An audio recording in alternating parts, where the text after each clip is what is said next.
Não sei se estou preparado para esse vídeo. Queria conversar sobre a parte não criativa de projetos criativos. É um pouco contraintuitivo falar sobre isso, mas é uma conversa que eu venho tendo com vários colegas de trabalho, pessoas que eu acabo esbarrando no dia a dia profissionalmente, e que tem muito a ver com a forma que uma pessoa consegue evoluir na carreira por algumas habilidades que ela tem, que muitas vezes não tem a ver com aquele dom, aquele talento ou aquela super criatividade disruptiva. Eu acho que muitas vezes tem a ver com habilidades que nem dependem de dom. É realmente um esforço pequeno, pequenos ajustes que a gente pode fazer, que a gente consegue transformar completamente a percepção do nosso projeto para aquele nosso stakeholder, aquele nosso cliente, seja uma pessoa que nos contratou ou um chefe, um outro departamento dentro da nossa empresa que demandou aquilo da gente. Primeiramente, eu acho que a criação assusta. Ela assusta o criador, mas assusta mais ainda a pessoa que contratou esse criador. Porque, no fim das contas, a gente trabalha muitos temas intangíveis, muitas questões abstratas, muito conceito. E na hora da gente entender como aquilo vai se transformar num projeto, acaba muitas vezes deixando a pessoa que está contratando, aquela pessoa que tem uma expectativa um pouco insegura. Então eu acho que é muito importante não só a gente alinhar expectativas de qual caminho a gente vai seguir, como também se esforçar para que essa pessoa se sinta segura. E aí em todos esses anos ali de projetos, de diferentes formas de entrega, eu entendi que duas coisas conseguem transformar completamente a experiência de quem está me contratando. A primeira delas é trabalhar com um cronograma. Por mais simples que isso pareça, muitas vezes para alguns tipos de projeto é super difícil a gente dimensionar esse cronograma. E quando eu digo cronograma, não é falar para a pessoa daqui 3 meses eu te devolvo ou daqui 6 meses a gente vai falar sobre isso. É realmente a gente criar isso em etapas para que a pessoa possa ter microvalidações ou validações intermediárias com você. Vai ser muito bom para você como criador, você que está concebendo aquilo, para que você consiga ir criando confirmações de que você está no caminho certo, e para a pessoa ela vai ter aquela sensação de conforto de saber, bom, até aqui ele avançou, está proporcional com aquilo que a gente combinou. Claro que tem projetos que a gente acaba deslanchando logo no começo, ou às vezes depende de uma sprint no final ali para fazer dar certo, mas é legal a gente ter essa cabeça mais metodológica e mais progressiva e de dividir a nossa entrega maior em entregas menores. A galera da área de tecnologia usa muito metodologias de Scrum, de agilidade para trabalhar com esses projetos, e eu acho que a galera de criatividade tinha que implementar isso um pouco mais no dia a dia. Vai ajudar tanto para quem está conduzindo esse processo, para quem também está esperando lá na ponta o resultado final. E quando eu digo sobre cronograma, não precisa ser extremamente preciso, perfeccionista e nem pensar no Canva mais perfeito de apresentar isso numa planilha extremamente interativa. É de fato uma planilha no Excel, muitas vezes, que vai falar as semanas e qual que é a entrega de cada semana, qual que é a expectativa. Se for necessário criar condicionais, por exemplo, cliente, eu preciso que você entregue até esse dia essa coisa, para que eu desenvolva essa coisa até tal dia. E aí ele consegue ver se o atraso dele acontecer, ou se o atraso acontecendo também. Esses esquemas visuais ajudam muito para o cliente dimensionar o tamanho das entregas, para ele ter a total noção do que é parte dele, do que é parte sua, o que pode impactar nessa entrega, e ele vai relaxando ali semana a semana, sabendo que o processo todo está sendo feito.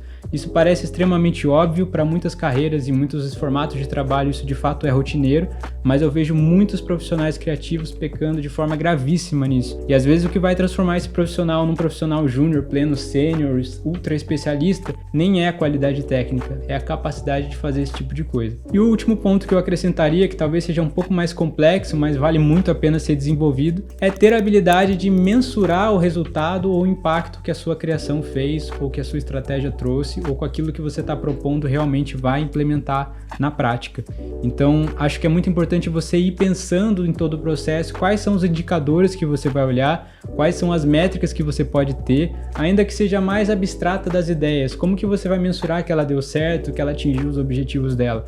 Isso é uma habilidade muito importante para o profissional criativo, porque nesse momento a gente consegue fechar o ciclo de aprendizado para saber, pô, esse é o impacto daquilo que eu faço. Eu consigo, inclusive, trazer isso para o meu pitch de venda, para o meu pitch comercial, sabendo que eu posso prometer isso para a pessoa. O meu trabalho vai ajudar ela a chegar até lá. Então isso é extremamente importante. E para a pessoa que te contratou, isso vai ter tudo a ver com aquilo que ela pode esperar realmente de resultado, que ela vê de resultado na prática.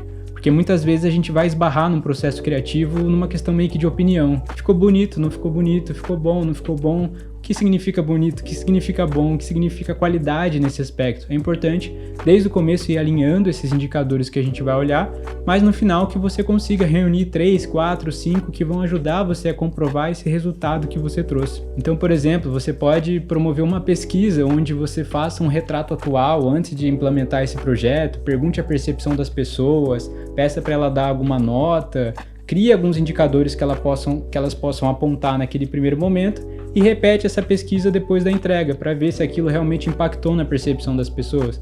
Esse é um exemplo. De repente a sua estratégia ela vai impactar em números reais mesmo, por exemplo, quantidade de visualizações, quantidade de novas compras, a facilidade que isso trouxe operacionalmente no dia a dia de um time, por exemplo, o que isso diminuiu em horas. Então é importante você encontrar algumas unidades de medida para você conseguir quantificar isso.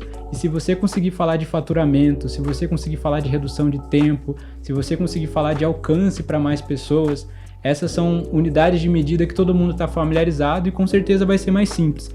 Mas se você não conseguir ser tão objetivo, tente ainda assim criar algumas formas de quantificar o seu trabalho. Isso vai te ajudar a provar resultado e vai melhorar muito essa experiência do seu cliente para que ele realmente se sinta seguro com a compra que ele fez, com o acordo que ele fez, com o projeto que ele fechou com você. E aí eu não sei muito bem qual é o seu modelo de negócio ou quais são suas pretensões, mas quando eu penso em trazer um cliente de volta no futuro para que ele feche um novo projeto comigo, para que ele me contrate novamente ou para que até a minha empresa se sinta segura em delegar alguma coisa para mim novamente, eu penso muito sobre a experiência que eu ofereci para essa pessoa. Porque a gente fala, é muito importante a gente ser resolvedor de problemas, então se a gente resolver o problema daquela pessoa, necessariamente ela vai voltar a me contratar de novo quando ela tiver o mesmo problema. Eu acho que não, eu acho que tem muitas formas da gente resolver o mesmo problema, vai depender muito de como vai estar a cabeça, a percepção daquela pessoa naquele momento. Essa experiência de deixá-la mais segura durante o projeto, acompanhando esses pequenos avanços, sentindo que você está preocupado com as preocupações dela, essa experiência de no final de um projeto você ajudá-la a ver valor naquilo, a comprovar resultado, tudo isso vai gerar o fato dessa pessoa ficar mais tranquila, mais confortável, abaixar um pouco a guarda e de repente até isso te ajuda a se conectar com ela e aí ela para de se preocupar naquilo que para ela é risco e começa realmente a ver os detalhes que você está querendo trazer. Então isso tudo eu acho que traz uma conexão muito mais profunda entre o profissional criativo e aquela pessoa que demandou aquela atividade dele e eu acho que vai te tornar uma pessoa muito mais sênior naquilo que você faz se você souber conduzir um projeto dessa forma. Não se esqueça que criatividade não depende apenas de dom, de talento ou de inspiração divina. Existem milhões e milhões de métodos e técnicas que você pode desenvolver para implementar esses projetos ou para transformar seu projeto numa cara mais organizada. Eu acho que isso é uma das principais coisas que falta para um profissional criativo e que você, independente do tipo de carreira que você tenha, como a gente falou, se você é designer, se você é especialista em marketing, se você é um estrategista, se você é um videomaker, se você é um publicitário, independente daquilo que você faz, eu tenho certeza que esse conjunto de habilidades, transformar um cronograma assertivo, ajudar o cliente a ver resultados, comprovar o seu resultado, isso sem dúvida vai te ajudar a vender mais, vai te ajudar a conectar mais os seus clientes e trazê-los de volta.